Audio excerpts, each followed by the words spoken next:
been involved in politics an awful lot, and it's sometimes a hard sphere for people of faith to get into, to understand, to try and even see a way forward in. What would you suggest on that score? Because it's one where we need to be involved. We need to be involved politically. How do we get there? How do we even start? It seems like an insurmountable mountain right now. It's, you know, it's like looking at a cliff, not even a mountain.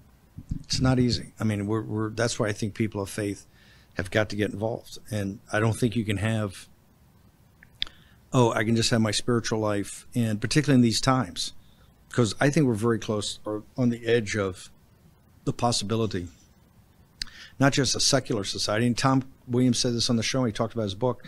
We've gone from a Christian nation, or believing in the Judeo-Christian, the tenets of the Judeo-Christian West, to a post-Christian country, now to an anti-Christian.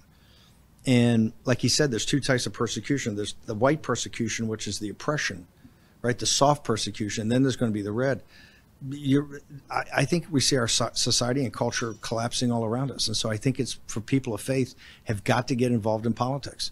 And politics is not pleasant. It's oftentimes not fun. It's very, nitty gritty and grubby. And it has, you're going to have a lot of grease underneath your fingernails. And there's a lot of things in politics that are going to offend you as a Christian and as a Catholic. But I think you have to make that sacrifice in order for us to, in a democratic society, come to grips with what's going on. If we don't, if you just are going to sit there and have your own life and your own parish life, that's clearly a decision. That's your own decision as a free individual in this country. But we are going to lose the country that way. You have to get involved. You live in a unique time in American history, because this is the fourth turning, and we're going to determine whether what was bequeathed to us is what we pass down, or it's going to be something radically different. And your audience doesn't need to be told what it's going to be, how it's going to be different. You can see it every day. That's what's going to be, and even worse.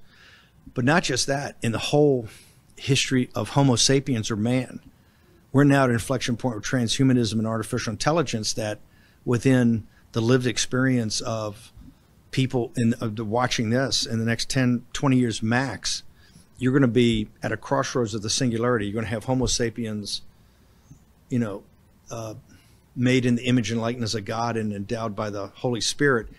And then you're going to have humanity 2.0, and we're going to have to make huge decisions about that. As I think in artificial intelligence, we're going to be making decisions today.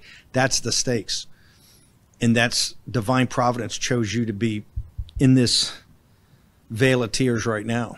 So, and I don't think people have I think we'll be weighed and measured after that. And part of it is what you contributed and what you did to fight this and preserve this great, the Judeo-Christian civilization that was bequeathed us, has been for, thousands of years.